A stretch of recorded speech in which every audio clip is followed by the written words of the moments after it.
Praise the lord. మీ అందరికీ కూడా నా యొక్క హృదయపూర్వకమైన వందనాలు తెలియపరుచుకుంటున్నాను. నిన్నటి దినాన మనం జార్జ్ మిల్లర్ గారి గురించి అనేక విషయాలు మాట్లాడుకుంటూ మనల్ని మనం బలపరుచుకుంటూ వచ్చాం. ఈ రోజున కూడా అనేక విషయాలు జార్జ్ మిల్లర్ గారి గురించి మాట్లాడుకుంటూ మనల్ని బలపరుచుకుందాం. నేను నిన్నటి దినాన ఒక మాట మీతో నేను చెప్పాను. ఆ మాట ఏమిటి అని అంటే, నా మాటలు అర్థం కావాలి అని అంటే దానికి దైవిక జ్ఞానం ఉండాలి అని చెప్పాను. కానీ నేను ఇక్కడ ఈ మాట ఎందుకు చెప్పాను అని కనుక మీరు గ్రహించినట్లయితే, ఎవరైతే దేవునితో అనుదినము అనుక్షణము మాట్లాడుతూ ఉంటారో, ఎవరైతే అనుదినము వాక్యాన్ని చదువుతూ ఉంటారో, ప్రార్థన చేస్తూ ఉంటారో, వారికి దైవిక జ్ఞానము లభిస్తుంది అని మనం గ్రహించాలి. మొట్టమొదటిగా మీరు. రెండవదిగా, నేను కేవలము దైవిక జ్ఞానం ఉన్నవారికే అర్థమవుతుందని నేను చెప్పలేదు, కానీ ఇక్కడ మీరు ఒకసారి గ్రహించండి. దేవుడు అంటే ఎవరో తెలియని వ్యక్తికి, అసలు ఆ పరిశుద్ధ గ్రంథం చదవని వ్యక్తికి ఆ పరిశుద్ధ గ్రంథంలో ఏమున్నది అని మనం వివరిస్తున్నప్పుడు ఆ మనిషికి ఎలా అర్థమవుతుందండి? అర్థం కాదు. 100% అర్థం కాదు. కానీ ఎవరైతే మన మాటలు నమ్మి విశ్వసించి ముందుకు సాగి ఆ పరిశుద్ధ గ్రంథాన్ని చేతపట్టి చదువుతారో వారికి అప్పుడు జ్ఞానోదయం అవుతుందన్నమాట. అట్లా జ్ఞానోదయం అవ్వాలి అనన్నా దైవిక జ్ఞానం ఉండాలి. దేవుని పట్ల వారికి ప్రేమ ఉండాలి. ఆ ప్రేమ వారికి కలగాలని మనందరం కూడా ప్రార్థన చేద్దాం. అయితే ఈరోజు సంఘటనకు వస్తే కనుక, నిన్నటి దినాన ఒక దొంగను, ఒక అబద్ధికుడును, ఒక మోసగాడిని దేవుడు ఏ విధంగా మార్చాడో మనం తెలుసుకున్నాం. కానీ ఒక్క రోజులోనే పరిశుద్ధుడు కాగలడా ఏ పాపైనా? ఒక పాపం చేసిన వాడు దేవుని చేత క్షమాపణ పొందినప్పటికీ కూడా ఒక్కసారిగానే పరిశుద్ధుడు కాగలడా? మీ జవాబు ఏంటో తెలియపరచండి. నేనైతే కాదు అనే మాత్రమే నేను అంటాను.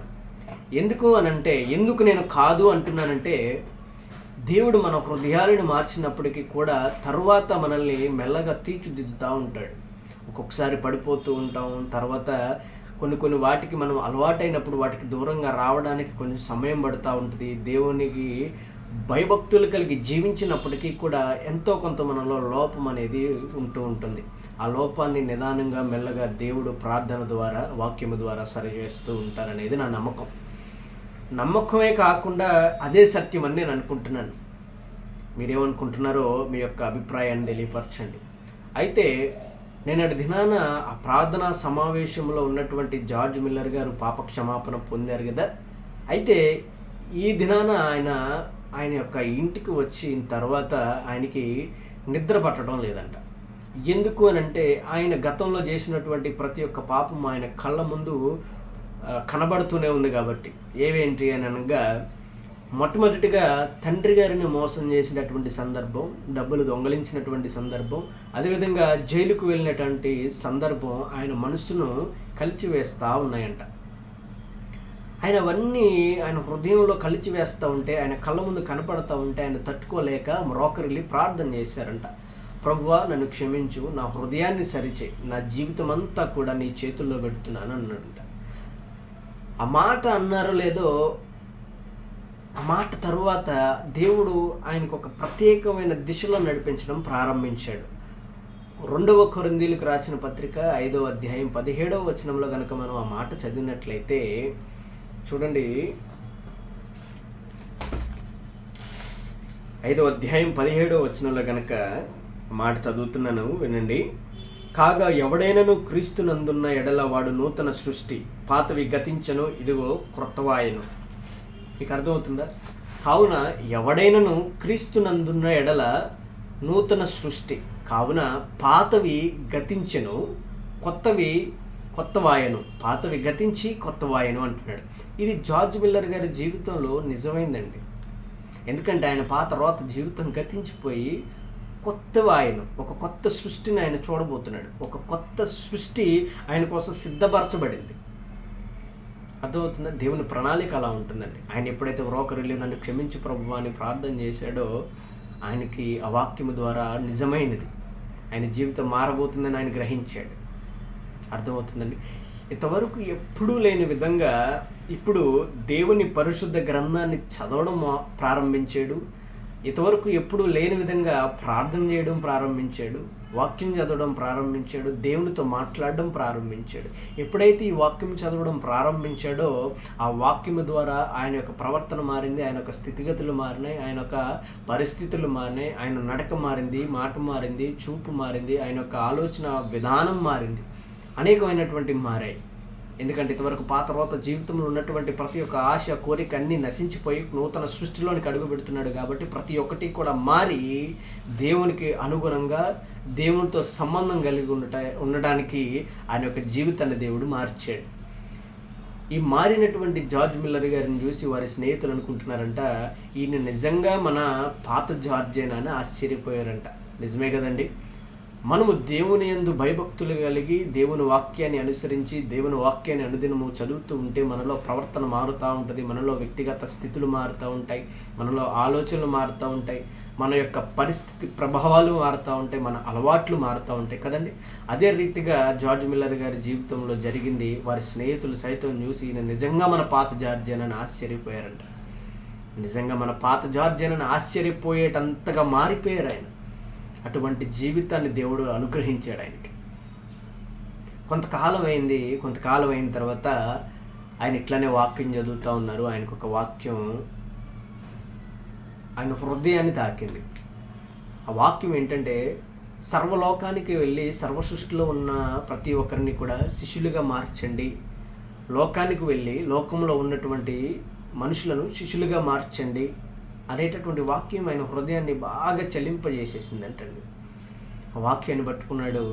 ఖచ్చితంగా నేను ఎలా అయినా సువార్త సేవలను ప్రారంభించాలి అని ఆయన నిర్ణయం తీసేసుకున్నాడు. కానీ కుటుంబం ఆయనకి ఎంతో వ్యతిరేకత చూపి, ముఖ్యంగా వారి తండ్రి గారికి అస్సలు ఇష్టం లేదండి. సువార్త సేవ చేయడం ఆయనకి అస్సలు ఇష్టం లేదు. ఎందుకంటే జార్జ్ మిల్లర్ గారు మంచిగా చదువుకోవాలి, ఉద్యోగం చేయాలి, డబ్బులు సంపాదించాలనే ఆశతో వారికి తండ్రి ఉన్నాడు తప్ప సువార్త చేయాలనే ఆశతో వారి తండ్రి లేడు. తండ్రికి చాలా కోపం వచ్చి తండ్రి విడిచిపెట్టేశాడు. జార్జ్ మిల్లర్ గారికి తెలుసు తండ్రి విడిచిపెడితే ఆయన ఆర్థిక స్థితి ఎలా ఉంటుందో. ఈనాడు ఆయన ఎప్పుడైతే తండ్రి గారు వదిలేశారో అప్పుడు ఆయన ఆర్థిక స్థితి బలపరచబడలేదు. ఆయన ఆర్థిక స్థితి ఎంత దిగజారిపోయినదో ఆయనకు తెలుసు. కానీ ఆ ఆర్థిక స్థితి దిగజారిపోవడం వలన ఆయన అసలు కృంగిపోలేదండి. ఆయన భయపడలేదు. ఎంత ఆర్థిక స్థితి ఉన్నా లేకపోయినా సరే ఆయన భయపడలేదు. ఎందుకో తెలుసా? ఆయన అనుకున్నాడంట, దేవుడు పిలిచాడు, దేవుడే పోషిస్తాడు అనేది నమ్మాడు ఆయన. ఆ విశ్వాసం ఉంది ఆయనలో. అందుకనే ముందుకు సాగుతూ వెళ్ళాడు.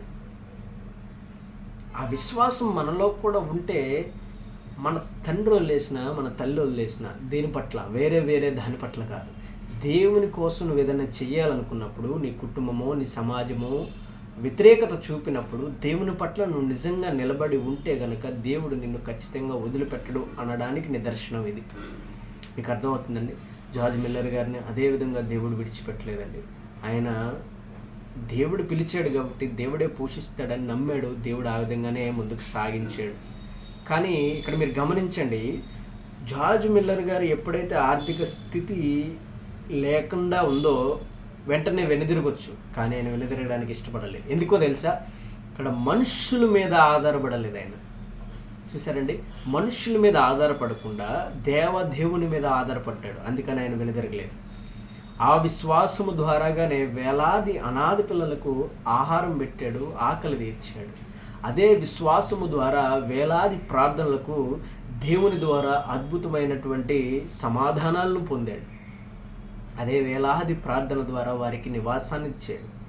అట్టి విశ్వాసము మనలో ఉన్నదో లేదో కూడా మనం గ్రహించుకోవాలి. విశ్వాసం అనేది మనలో మొదటి పరీక్షగా ఉండాలి, ఉంటుంది కూడా. ఎప్పుడు కూడా మనలో ఆ విశ్వాసం కోల్పోకూడదండి. చూడండి, మార్పు అనేది ఒక ప్రయాణం లాంటిది. మనం వెంటనే దేవుడు మనల్ని పరిశుద్ధంగా మార్చిన తర్వాత కూడా, హృదయాన్ని మార్చిన తర్వాత కూడా మనం వెంటనే పరిశుద్ధులం కాలేము, పరిపూర్ణం కాలేవండి. ఎందుకంటే వాక్యము ద్వారాగాను ప్రార్థన ద్వారాగాను మెల్లగా దేవుడు మనల్ని తీర్చిదిద్దుతానే ఉంటాడు. అర్థమవుతుందండి. మీరు గమనించండి, ఆయన స్థితి బాగున్నప్పుడు కూడా ఆయన వెనుదిరగలేదు. దేవుని మీద నమ్మకం ఉంచాడు, మనుషుల మీద కాదు. అది మీరు గ్రహించాలి. మనం కూడా ఆ విధంగా జీవించాలి.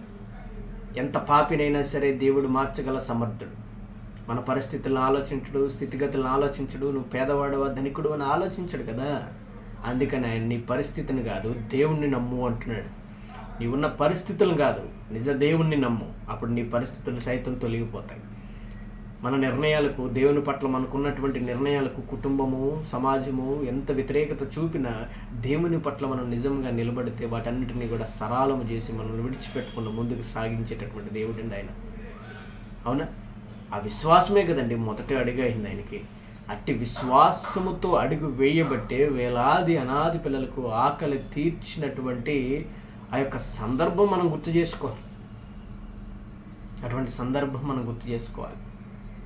వేలాది అనాది పిల్లలకు ఆ విశ్వాసం అనే మొదటి అడుగు ద్వారాగానే వేలాది అనాది పిల్లలకు ఆకలి తీర్చాడండి.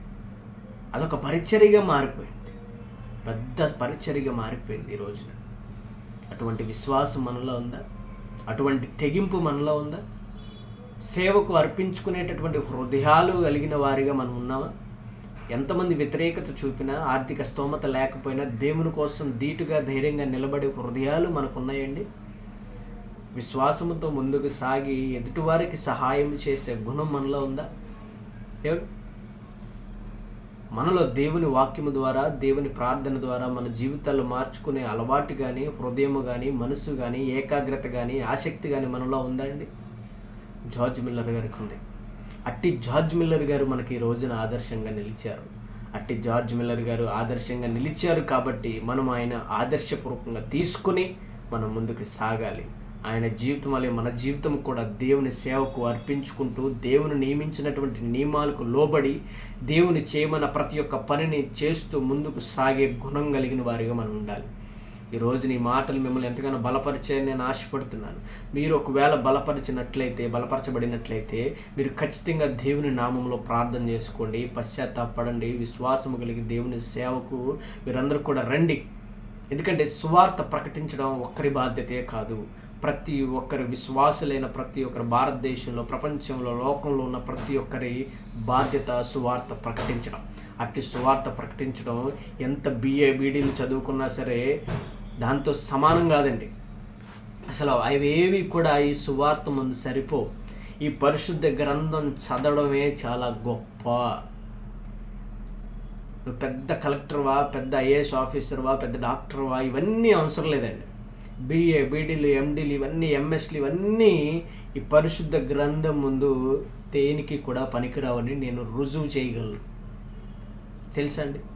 ఎందుకంటే దీంట్లో ఉన్నటువంటి సమాచారమును మీరు గనక హృదయము పెట్టి ఆలోచించగలిగితే మీరు అవన్నీ కూడా విడిచిపెట్టి సువార్త ప్రకటన కోసం రాగల సమర్థులుగా మారుతారు. లోకంలో చాలామంది ఉన్నారండి. అంతకుముందు డాక్టర్లు అయినటువంటి వారు, ఇంజనీర్లు అయినటువంటి వారు, IASలు, IPSలు, ITలు, సాఫ్ట్వేర్లు ఇలా ఉద్యోగం చేస్తున్నటువంటి వారు అనేకులు ఉన్నారు. కానీ మీరు నమ్మండి నా మాట, ఈ పరిశుద్ధ గ్రంథాన్ని చదివి, పరిశుద్ధ గ్రంథంలో ఉన్నటువంటి ప్రతి ఒక్క మాటను అర్థం చేసుకొని, దాంట్లో ఉన్న మర్మాలు ఎరిగి, నిజ దేవుణ్ణి ఎదిగి, సత్యమైన మార్గంలో నడవాలనే ఆశతో, సువార్త ప్రకటించాలనే ఆ యొక్క అనుభవ జ్ఞానంతో, ఆశతో, ఆసక్తితో ముందుకు సాగి, ఆ ఉద్యోగాలను సైతం పక్కన పెట్టి సువార్త ప్రకటనలోకి వచ్చిన వేలాది వీరులు, మహానుభావులు అనేకులు ఉన్నారండి. అర్థమవుతుందా? అట్టి సువార్త ప్రకటనలో మనం ఉండాలి. ఈరోజు మీరందరూ కూడా ఆ విధంగా మారుతారని, దేవుడు మిమ్మల్ని మారుస్తాడని నేను ఆశపడుతున్నాను. ఎన్నో పాపాలు చేసి ఉండొచ్చు, ఎన్నో దుష్కార్యాలు చేసి ఉండొచ్చు. నేను చెప్తున్నాను కదా, మీరెవరూ భయపడొద్దు. మీరు ఖచ్చితంగా పాప క్షమాపణ పొందుతారండి దేవుని దగ్గర నుంచి. దేవుడు ఎంతో ప్రేమమయుడండి, ఎంతో జాలి చూపించేటటువంటి దేవుడు ఆయన. నేను మరలా చెప్తున్నాను, ఈ మాటలు దైవిక జ్ఞానము గలవారికి మాత్రమే అర్థమవుతాయండి.